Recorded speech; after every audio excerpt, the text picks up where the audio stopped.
Hello friends, मैं देवेंद्र आर्य आपका हार्दिक स्वागत करता हूं एक बार फिर से अपने यूट्यूब चैनल देवेंद्र आर्य पर। और आज का हमारा जो वीडियो है वो सेकंड पार्ट है। कौन सा सेकंड पार्ट है? कक्षा 9वीं की जो वार्षिक परीक्षा है 2020-21 की, सब्जेक्ट है इंग्लिश।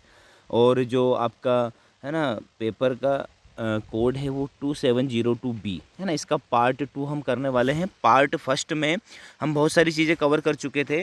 पार्ट फर्स्ट में हमने सेक्शन ए देख लिया था, आंसर पैसेज देख लिए थे उसके, है ना। और आपकी जो ग्रामर है और आपके जो ऑब्जेक्टिव टाइप क्वेश्चंस हैं वो सारी चीज़ें हमने कवर कर ली थी। तो इस पार्ट में हम करने वाले हैं सेक्शन बी को। तो आप चैनल पर यदि नए हैं तो सबसे पहले चैनल को सब्सक्राइब कीजिएगा, बेल आइकन को प्रेस कीजिएगा ताकि आपको नए वीडियो की नोटिफिकेशन टाइम पर मिल जाए। ठीक है, तो स्टार्ट करते हैं सेक्शन बी। सेक्शन बी एक पैसेज है और इस पैसेज को आपको समझना है। थोड़ा सा मैं समझा देता हूँ।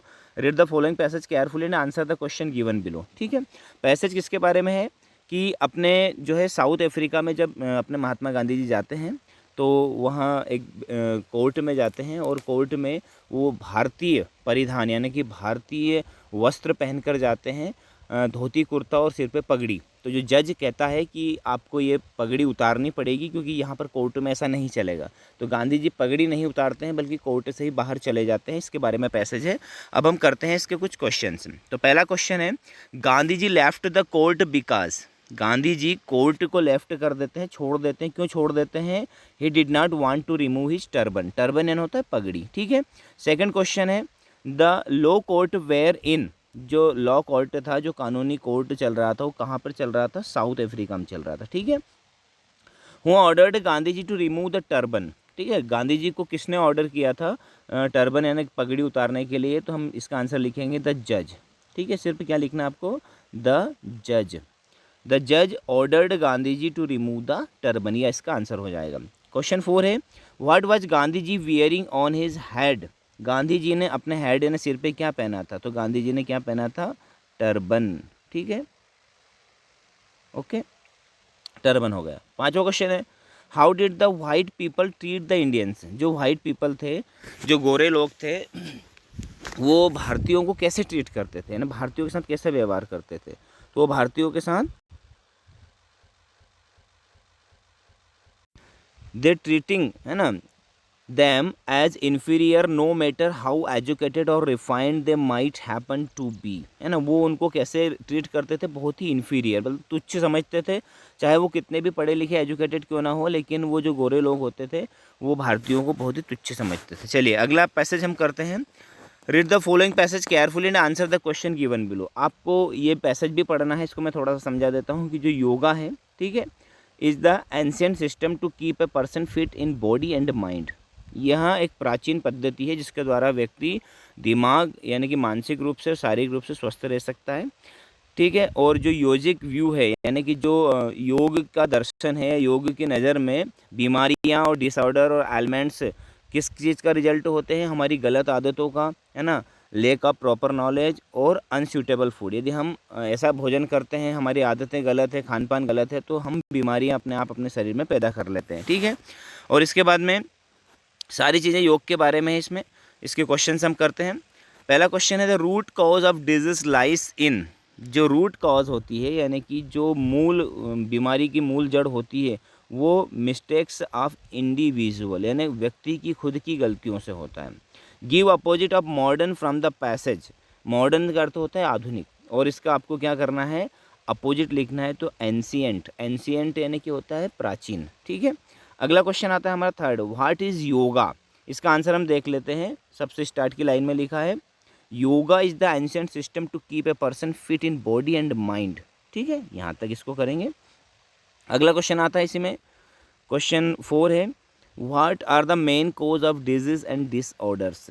जो डिजीज और डिसऑर्डर्स होता है इसका मेन कॉज क्या है यानी कि उसका मूल जड़ क्या है? तो अभी हमने पढ़ा था कि जो डिजीज़ होती है according to the yogic view, disease disorder, है ना, यहाँ से हम कर देंगे, चलो यहीं से कर देते हैं। Disease disorder and elements are the result of some faulty way of living, bad habit, lack of proper knowledge and unsuitable food. ठीक है, ये इसका आंसर हो जाएगा। अगला क्वेश्चन है question 5, what does a yoga expert do. Yoga expert जो होते हैं वो क्या करते हैं? तो वो हमको क्या करते हैं? शो ओनली, यहाँ से इसका आंसर हो जाएगा, the yoga expert shows only the path and so works more than a counsellor. ठीक है, ये इसका आंसर हो गया। चलिए आगे बढ़ते हैं सेक्शन सी की तरफ। अब सेक्शन सी में आपको क्या करना है, write an application to the principal of your school requesting him to issue your transfer certificate. ठीक है, आपके विद्यालय के प्राचार्य को आपको एक जो है एप्लीकेशन लिखनी है, आवेदन पत्र लिखना है कि आपको ट्रांसफ़र सर्टिफिकेट की आवश्यकता है। ओके, अब इस चीज़ का आंसर और क्वेश्चन 9 में हम देख लेते हैं। क्वेश्चन 9 का आंसर भी मैंने तैयार किया आपके लिए और क्वेश्चन 8 का आंसर भी तैयार किया है। क्वेश्चन 8 में ऊपर वाले का आंसर और क्वेश्चन 9 में है ना, आपको क्या करना है, अपने दोस्त को, आप क्या है रागिनी यादव है और रेसिडेंट आप कहाँ पे रहते हैं, AB second phase Bharat colony Bhopal में रहते हैं। Write a letter to your friend advising him to work hard for upcoming examination. अपने मित्र को आपको क्या करना है, एडवाइस करना है कि आने वाली परीक्षा के लिए आप अच्छी मेहनत कीजिए, है ना। ये लेटर भी और ऊपर वाली एप्लीकेशन भी, और नीचे है ना, नीचे क्या दिया है आपका, इसके नीचे एक दिया है write an essay on any one of the following topics. ये ऐसे भी हम आपको बताएंगे, ठीक है। तीनों चीज़ों के आंसर हमें आपको बताने वाले हैं, तो देख लेते हैं तीनों चीज़ों के आंसर। आप वीडियो को पॉज करके देख सकते हैं। चलिए, ये है यहाँ पर तीनों चीज़ों का आंसर। पहला तो हो गया आपका, ठीक है, डियर अदिति, है ना, I am fine here and hope the same for you. I received your letter 2 days ago. Your performance, ठीक है, in the home examination is quite satisfactory but you should work hard in maths and English. You still have 2 months time to prepare for the final exams. You should make a schedule for study and give some extra time to these 2 subjects. I am sure you will do well in your final exam. I wish you all the best. Please pay my regard to your parents my affectionately. Okay, ये आपको लिखना। अब यहाँ पर क्या करना है, आपको सिर्फ ये नाम चेंज करना है, ठीक है। यहाँ पर आपको जो नाम दिया वो करना है और ये जो पता है ये चेंज करना है। ओके, और बाकी ऐसा का ऐसा आपको लिखना है। चलिए, इसी में अगला क्वेश्चन है हमारा। अगला आंसर देख लेते हैं।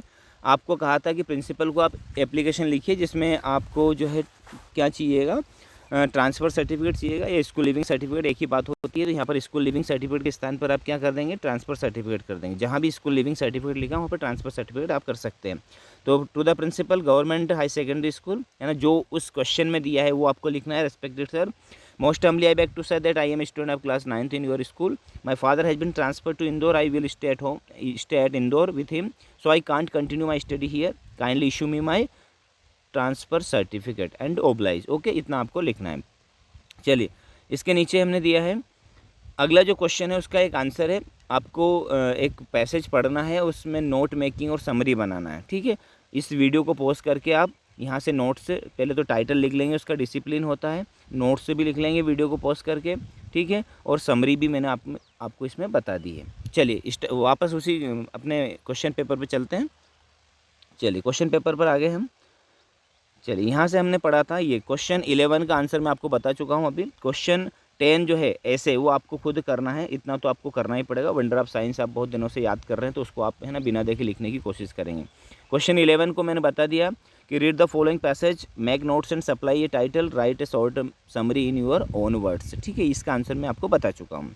चलिए, अब देख लेते हैं translate the following sentence to English any 5। आपको कोई 5 करना है, आपको मैं सारे बता देता हूँ। सूर्य पूर्व से उदय होता है, तो the sun rise in the east. Okay, वर्षा हो रही है, इट इज़ रेनिंग। माँ खाना बनाती है, मदर कुक्स फूड। तुम्हारा नाम क्या है, व्हाट इज़ योर नेम। आज सोमवार है, टुडे इज़ मंडे। शोर मत करो, don't make a noise. Bhopal Madhya Pradesh की राजधानी है, Bhopal is the capital of MP, ठीक है, या मध्य प्रदेश आप लिख सकते हैं। चलिए, आगे बढ़ते हैं। सेक्शन डी को करते हैं। सेक्शन डी में आपको जो आपकी इंग्लिश है ना, उसमें से एक्सट्रैक्ट दिया है बिस्मिल्लाह खान के बारे में। बिस्मिल्लाह खान कौन थे, है ना, सेनाई वादक थे, उनके बारे में पैसेज दिया है। हम आंसर देख लेते हैं क्योंकि फिर वीडियो बहुत लेंथी हो जाएगा। चलिए, स्टार्ट करते हैं।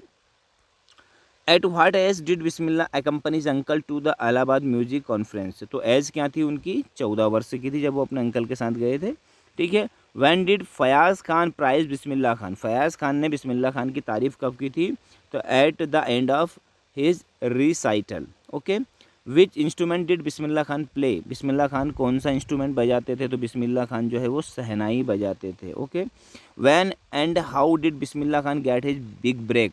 इसका आंसर भी हम देख लेते हैं कि कब और कैसे उनको अपना पहला ब्रेक मिला। ब्रेक यानी कि उनको मौका मिला, तो यहाँ से आ जाएगा with the opening of the All India Radio in Lucknow 1938 came बिस्मिल्लाह's बिग ब्रेक। यहाँ तक इसका आंसर आप लिखेंगे। चलिए सेक्शन डी में ये पहला हो गया, इसके अथवा वाला हम नहीं करेंगे क्योंकि हम एक ऊपर कर चुके हैं। अब क्वेश्चन 14 आता है आपका, read the following passage answer the question, है ना।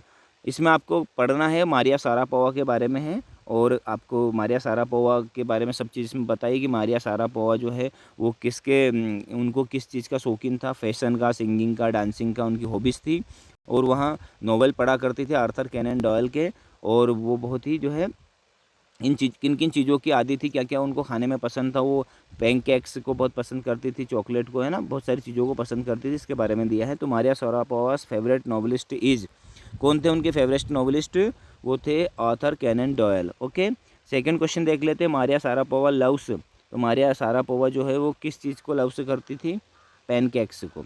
ठीक है, अगला क्वेश्चन है इसी में, टीनेज इंक्लूड, टीनेज की जो उम्र होती है वो कहाँ से कहाँ तक होती है, तो 13 से 19 वर्ष तक।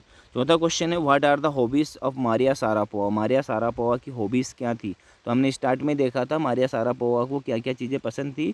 तो Maria Sharapova hobbies fashion, singing and dancing as her hobbies. Okay, ये इसका आंसर हो गया। आगे बढ़ते हैं, क्वेश्चन 14 में पहला हम ऊपर कर चुके हैं, अब नीचे वाला नहीं करेंगे, है ना। अब क्वेश्चन 15 आता है। क्वेश्चन 15 में आपको क्या करना है, आंसर द फॉलोइंग क्वेश्चन से एनी 4, किन्हीं 4 क्वेश्चन के आंसर आपको देना है। Where was shehnai played traditionally, who were the people in Kezia's family, what was Einstein highly gifted in, what was achievement of Santosh Yadav, who is Maria Sharapova, who was Bruno. तो इसमें से मेरे को लगता है लगभग आपके 2 या 3 क्वेश्चन तो इसी पेपर में से ही सॉल्व हो जाएंगे। जो बिस्मिल्लाह खान वाला है, मारिया सारापोवा वाला है, आइंस्टीन वाला है, 3 क्वेश्चन तो ऐसे ऑलरेडी हो रहे हैं। तो ये आप इतना तो आपको ज़रूर करना है ना, इन क्वेश्चंस के आंसर आपको खुद लिखना है।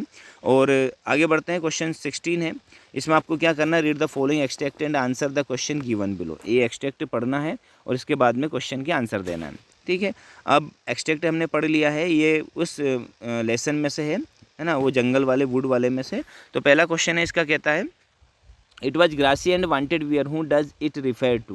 वो बहुत ही ग्रासी और वांटेड वियर था ना, उसके ऊपर चलने की वो चाह कर रहा था। तो किस चीज़ के बारे में बात हो रही थी, तो द रोड के बारे में। Okay, which road does the poet choose, poet ने कौन सा रोड चुना, है ना। तो the poet choose the second road. Okay, कौन सा चूज़ किया था उसने, सेकेंड वाला। चलिए, सेकेंड वाला उसने चूज़ किया था। Why did the traveller choose the other road, traveller ने दूसरा रोड ही क्यों चुना, because it was grassy and unused, क्योंकि उसके ऊपर बहुत घास थी। He wanted to do something unique, वह कुछ अलग ही करना चाहता था, इसलिए उसने दूसरा रोड चुना था। चलिए अगला क्वेश्चन आता है, ये हम कर चुके हैं तो इसके अथवा वाला नहीं करेंगे। क्वेश्चन 17 है, क्वेश्चन 17 देख लेते हैं, away away in the Northland, Northland के बारे में है। और इसके कुछ क्वेश्चन हम देख लेते हैं यहाँ पर। Right the name of the poem, इस पोएम का जो है नाम बताना है। तो पोएम का नाम है लीजेंड ऑफ द नॉर्थलैंड। ठीक है, और इसी में सेकेंड है, where the hours of the day are few, किधर दिन के घंटे बहुत कम होते थे, तो नॉर्थलैंड में, है ना, कहाँ पर, इन द नॉर्थलैंड। और क्वेश्चन थर्ड है, why can the people in the Northland not sleep through the night, Northland के लोग रात में ठीक से सो क्यों नहीं पाते थे, इसलिए नहीं सो पाते थे क्योंकि वहाँ पर रात बहुत बड़ी हुआ करती थी। और बड़ी रात होने के कारण क्या होता था कि वहाँ पर लोग जो है प्रॉपरली सो नहीं पाते थे। ठीक है, अगला क्वेश्चन आता है हमारा, अब ये कर चुके हैं इसलिए इसका अथवा वाला नहीं करेंगे। ठीक है, आगे बढ़ते हैं, अगला क्वेश्चन है 18। अब 18 में भी आपको क्या करना है, answer the following questions any 5, कोई 5 क्वेश्चन के आपको आंसर देना है। Where does the traveller find himself, और अधिकतर मैं समझता हूँ कि आपके जितने भी क्वेश्चन हैं वो इसी क्वेश्चन पेपर से ही सॉल्व हो जाएंगे, अधिकतर क्वेश्चन आपके इसी पेपर से सॉल्व हो जाएंगे। और आपको इतनी मेहनत तो करनी ही पड़ेगी, इन क्वेश्चन के आंसर तो आपको खुद लिखने ही पड़ेंगे। तो फ्रेंड्स, मैंने मेरी तरफ से जो हो सकता था इस जो है क्वेश्चन पेपर को समझाने का प्रयास किया है। आई होप आपको अच्छे समझ में आ गया होगा। आप ठीक से केयरफुली आप पेपर सॉल्व कीजिएगा। जो भी आपको मदद चाहिए थी वो मैंने कर दी है, इतनी तो है ना। इसके अलावा जो भी है वो आपको खुद करना है। वीडियो कैसा लगा कमेंट जरूर कीजिएगा, वीडियो को लाइक कीजिएगा, ज़्यादा से ज़्यादा शेयर कीजिएगा, चैनल को सब्सक्राइब कीजिएगा ताकि आपको इसी प्रकार के सॉल्यूशन प्राप्त हो सके। बेल आइकन को जरूर प्रेस कीजिएगा ताकि आपको टाइम पर नोटिफिकेशन मिलते रहे। Thank you very much, take care of your self. मिलते हैं अगले वीडियो में, तब तक के लिए जय हिंद।